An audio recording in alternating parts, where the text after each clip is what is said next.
25 जुलै रोजी येणाऱ्या पवित्र आषाढ एकादशीपासून हिंदू धर्मातील अत्यंत महत्त्वाच्या आणि पवित्र अशा चातुर्मासाला सुरुवात होत आहे. सनातन धर्मामध्ये चातुर्मासाला अनन्यसाधारण महत्त्व आहे. कारण या दिवसापासूनच पुढील 4 महिने भगवान विष्णू क्षीरसागरात योगनिद्रेत जातात आणि संपूर्ण विश्वाची धुरा भगवान शंकरांच्या हाती सोपवली जाते. हा काळ केवळ उपवास किंवा नियमांचा नाही, तर आपल्या आत्म्याला शुद्धी करण्याचा, नकारात्मक ऊर्जा दूर करण्याचा आणि भगवान श्रीहरी विष्णूची अखंड कृपा प्राप्त करण्याचा हा सुवर्ण काळ आहे. या 4 महिन्यात निसर्गातही मोठे बदल होत असतात. त्यामुळे आपण आरोग्याचे रक्षण करण्यासाठी आणि आध्यात्मिक प्रगतीसाठी आपल्या ऋषीमुनींनी काही खास नियम आणि व्रते सांगितली आहेत.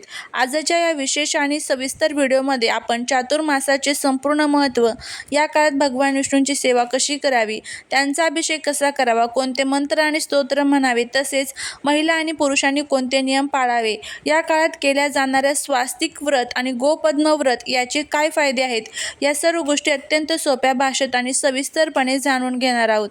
हा व्हिडिओ शेवटपर्यंत नक्की पहा, कारण यातील प्रत्येक माहिती तुमच्या जीवनात सुख, समृद्धी आणि ऐश्वर्य घेऊन येणारी ठरणार आहे. व्हिडिओ हा कुठे स्किप न करता शेवटपर्यंत पहा.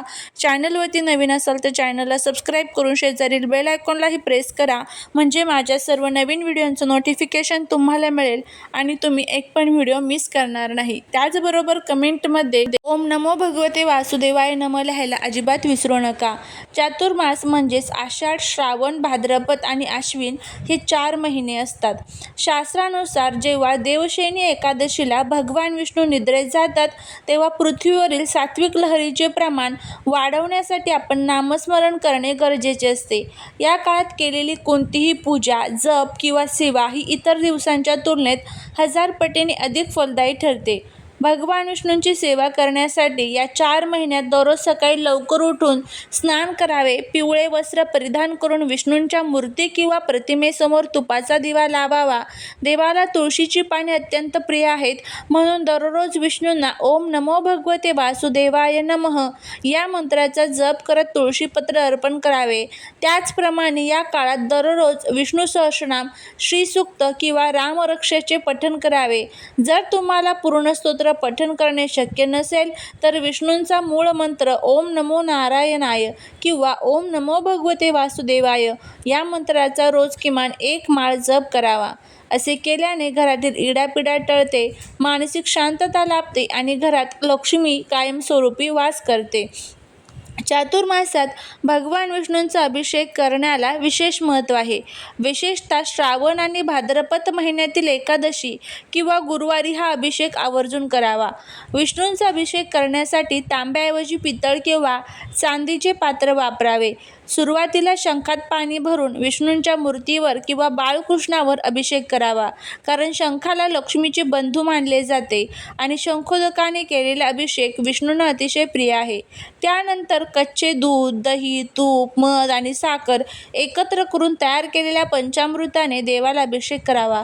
पंचामृत अभिषेक करत असताना पुरुष सूक्त किंवा विष्णू सूक्त म्हणावे अथवा केवळ ओम नमो भगवते वासुदेवाय या मंत्राचा अखंड उच्चार करावा.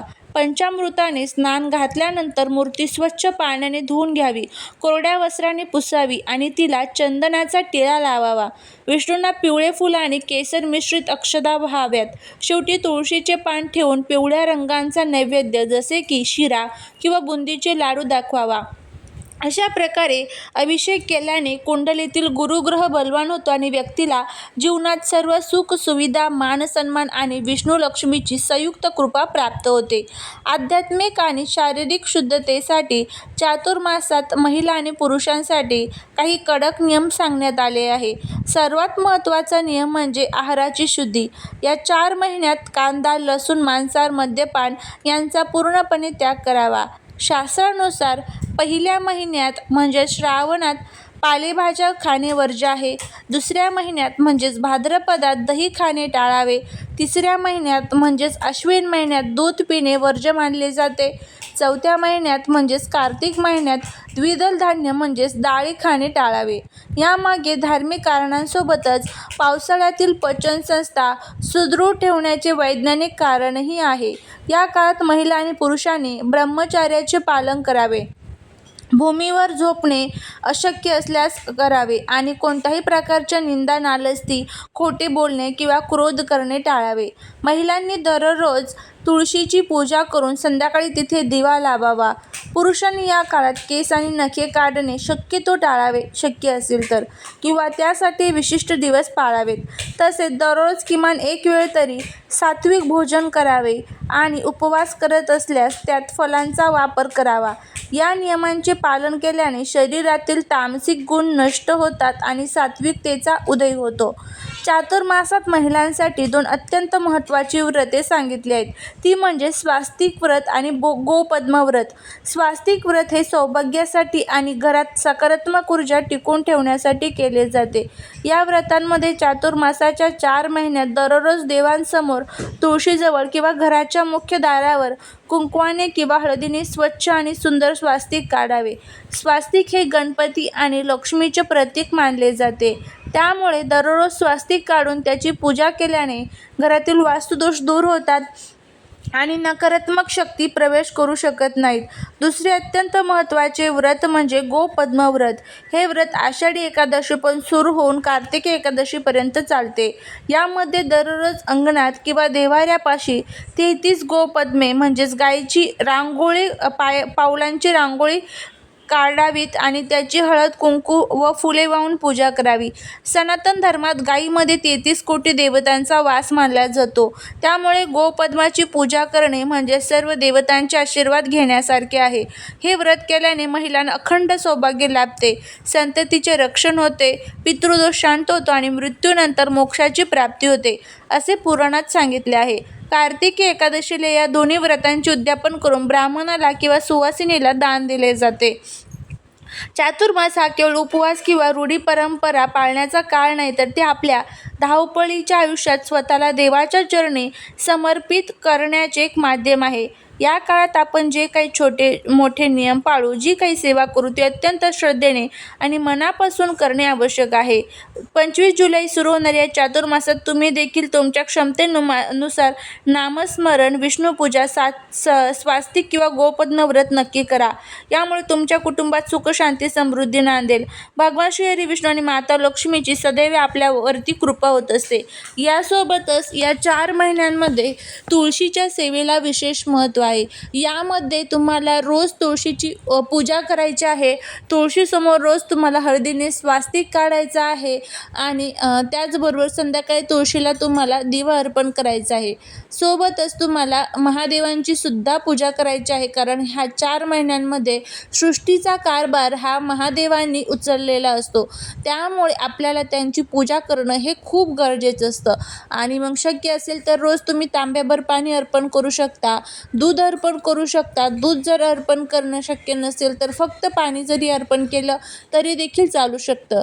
यासोबतच घरामध्ये चुकूनही वादविवाद करू नका, भांडण करू नका. भगवान विष्णू सहस्रनाम जे आहे तर त्याचं पठण करण्याचा प्रयत्न करायचा आहे. आणि त्याचबरोबर शिवलीलामृतमधील 11वा जो अध्याय आहे तर त्याचं सुद्धा आपल्याला पठण करायचं आहे, किंवा श्रवण जरी केलं तरी चालेल. माता लक्ष्मीच्या कनकधारा स्तोत्रांचं आणि त्याचबरोबर लक्ष्मी गायत्री मंत्र, विष्णू गायत्री मंत्र, महालक्ष्मी अष्टकम यासारख्या सर्व सेवा ऐकण्याचा किंवा म्हणण्याचा प्रयत्न करायचा आहे. अशा पद्धतीने हे काही छोटे छोटे नियम जे आहे तर ते या संपूर्ण चातुर्मासामध्ये आपल्याला पाळायचे आहेत. जर तुम्ही हे नियम पाळले तर भगवान विष्णूंची आपल्यावरती कृपा होते. घरामध्ये ज्या काही अडचणी असतात त्या सर्व दूर होतात आणि त्याचबरोबर आपल्या मनातील ज्या काही इच्छा आहेत तर त्यासुद्धा पूर्ण होत असतात. झालेली सेवा ही महाराजांच्या चरणी रुजू करते. व्हिडिओ जर आवडला तर लाईक, शेअर आणि सबस्क्राईब करा. भेटूया पुढच्या एका छानशा नवीन व्हिडिओत नवीन माहितीसोबत. तोपर्यंत सर्वांना श्री स्वामी समर्थ. हर हर महादेव.